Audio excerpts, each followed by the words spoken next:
Doctor صاحب میں یہ پوچھنا چاہتا ہوں کہ کانکوبائنز جو تھیں آپ صلی اللہ علیہ وسلم کے دور میں، ان کے ساتھ جو نکاح کا کانٹریکٹ تھا اس کی کیا حیثیت تھی عام بیویوں کے نکاح سے؟ مختلف کیا تھا اس میں؟ اور ان بطور بیوی ان کی حیثیت کیسی تھی اور ان کے ساتھ کس طرح کا معاملہ کیا جاتا تھا، اور بعد میں وراثت میں ان کا کیسا حصہ تھا؟ نیز یہ کہ کیا آج ان کی کوئی شکل معاشرے میں، کسی بھی معاشرے میں کیا باقی ہے یا اس کی کوئی اجازت ہے؟ دوسرا ڈاکٹر صاحب یہ کہ اگر اس کو ایلیبریٹ آپ کر دیں تو ساتھ یہ بھی بتا دیجیے گا کہ سورہ نساء کی جو آیات ہیں، آیت نمبر 4 اور 24 جس میں وما ملکت ایمانکم ان کے بارے میں آیا ہے، ان کو زیادہ ایلیبریٹ کرنے کے لیے کون سی تفسیر بہترین ہے جس کو پڑھا جا سکتا ہے، اگر آپ کو اس وقت آپ ریکال کر سکیں؟ جزاک اللہ۔ پہلے تو اپنی بات میں ایک تصحیح کر لیجئے، باندیوں کے ساتھ یا لونڈیوں کے ساتھ یا کانکوبائنز کے ساتھ کوئی نکاح نہیں ہوتا تھا۔ منکوحہ وہ بیویاں کہلاتی تھیں اور یہ باندیاں کہلاتی تھیں، یہ ملکیت ہوتی تھی۔ بیوی ملکیت نہیں ہوتی، بیوی تو ایک سوشل کانٹریکٹ کے تحت آپ کے ساتھ آتی ہے، زندگی گزارتی ہے، اس کی مرضی کے بغیر اس کا نکاح نہیں ہو سکتا، اس کی اجازت سے نکاح ہوا ہے، اور بیوی جو ہے اس کو یہ حق بھی حاصل ہے کہ وہ کبھی چاہے تو آپ سے سیپریشن جو ہے وہ حاصل کر لے۔ لیکن یہ جو ملکیت کا تصور ہے اس میں یہ چیزیں نہیں ہیں، نہ اس میں نکاح ہے، نہ اس میں کوئی وراثت کا حصہ ہے، بلکہ وہ تو خود وراثت میں منتقل ہو جائیں گی۔ اگر کوئی شخص جو ہے اس کے کچھ باندیاں تھیں تو اس کے انتقال کے بعد وہ اس کی ملکیت ان کی جو ہے جیسے اور پراپرٹی جو ہے وہ منتقل ہوگی، اولاد کو ایسے ہو جائے گی۔ تو پہلی بات تو یہ چاہے اچھی لگے چاہے بری، لیکن آپ اس کو سمجھ لیجئے ایز سچ کے جیسے وہ تھا معاملہ۔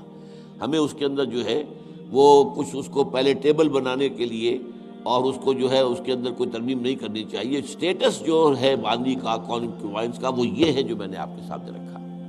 اچھا، اصل مسئلہ یہ آتا ہے کہ آیا آج بھی ایسا کوئی معاملہ ہے؟ آج ایسا کوئی معاملہ موجود نہیں ہے، اور یہ لونڈیاں ہوتی تھیں حضور کے زمانے میں صرف وہ جو میدان جنگ میں مال غنیمت کے طور پر آتی تھی۔ آپ ایک جنگ ہوئی ہے، فرض کیجئے جنگ بدر ہوئی ہے، جنگ بدر میں اب جب کہ کفار کو شکست ہو گئی ہے تو آپ کو معلوم ہے ان کے جو اونٹ تھے وہ 900 اونٹ لے کر آئے ہوئے تھے، وہ سارے تو ابھی کھائے نہیں گئے تھے۔ اب وہ گویا کہ وہاں پر مال غنیمت ہے، ان کے گھوڑے اگر وہ بچے ہوئے تو مال غنیمت ہے۔ وہ جو آدمی بھاگتا وہ اپنا اسلحہ بھی پھینکتا جاتا ہے تاکہ بھاگے اور جان بچائے، یہ سب کیا ہے؟ مال غنیمت ہے۔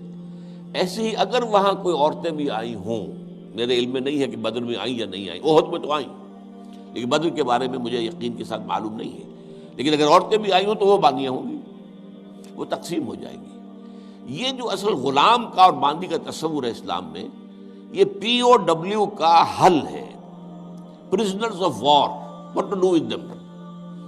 یا تو اب آپ جو ہے بڑے بڑے جو ہے کنسنٹریشن کیمپس قائم کر دیجئے، ان میں پڑے سڑ رہے ہیں، وہ سب کے سب جو ہے کنسنٹریشن کیمپس کے اندر ہوتے ہیں۔ اب وہاں پر ان کا کیا معاملہ ہے؟ تو ان کے لیے اگر وہ مرد ہیں ان کے لیے ان کی کوئی جنسی تسکین کا کوئی سامان نہیں، اگر عورتیں ہیں ان کی جنسی تسکین پر تقاضے کا کوئی سامان نہیں۔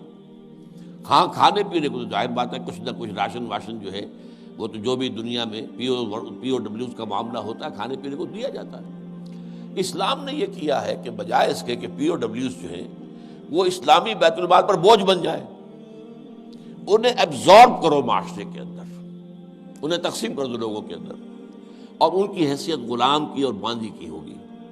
انہیں آپ کو کھلائیں بھی وہ، حضور فرماتے ہیں جو خود کھاتے ہو وہ کھلائیں، جو خود پہنتے ہو وہ پہناؤ، اچھے سے اچھا سلوک کرو۔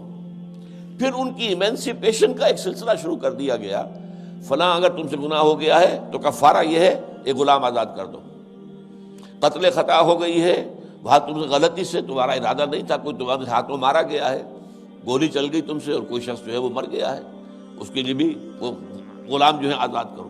گناہوں کے کفارے میں غلاموں کو آزاد کرنا، پھر غلاموں کو آزاد کرنے کی تلقین، نصیحت، پرسویشن، یہ نیکی کا بہت بڑا کام ہے، غلام کو آزاد کرو۔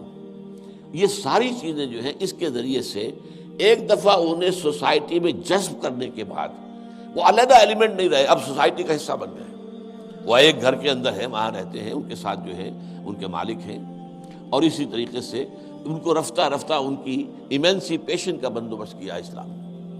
اور اس میں آپ کو معلوم ہونا چاہیے اس درجے ایمینسیپیشن ہوئی ہے کہ ایک وقت ایسا تھا عالم اسلام میں ساری حکومتیں غلاموں کی تھیں۔ مڈل ایسٹ میں ممالک کی حکومت، مملوک کہتے ہیں اس کو کہ جو کسی کی ملکیت ہے، غلام ہے، ممالک بڑے بادشاہ ہوئے۔ ہندوستان میں جو دہلی میں پہلی حکومت قائم ہوئی ہے وہ کون تھے؟ خاندان غلامہ، قطب الدین ایبک اور یہ بلبن، ایسے ایسے شاندار، اور جو ہے اور یہ التتمش، یہ کون تھے؟ غلام تھے۔ ہمارے بڑے بڑے دین کے علماء ائمہ غلام، چنانچہ بڑے علماء اساتذہ غلاموں میں سے۔ تو اسلام نے یہ راستہ اختیار کیا ہے۔ البتہ آخری سوال کا یہ ہے جو میرے اپنے ذہن میں ہے کہ اسلام نے اس انسٹیٹیوشن کو فائنلی ایبروگیٹ کیوں نہیں کیا؟ ایبروگیشن، جیسے آپ کو معلوم ہے سود کا معاملہ چلتا رہا، آخر میں آ کے سن 9 میں فائنلی طے کر دیا گیا حرام، اب اس کے قریب مت پڑھو۔ اس کی حکمت میرے نزدیک یہ ہے کہ یہ خالص اسلامی جہاد ہونا ہے قیامت سے قبل ایک مرتبہ بہت بڑے پیمانے پر، جس کو کہا گیا ملاحم، اور جس پر پورے باب جو ہیں وہ احادیث کی کتابوں میں ہے۔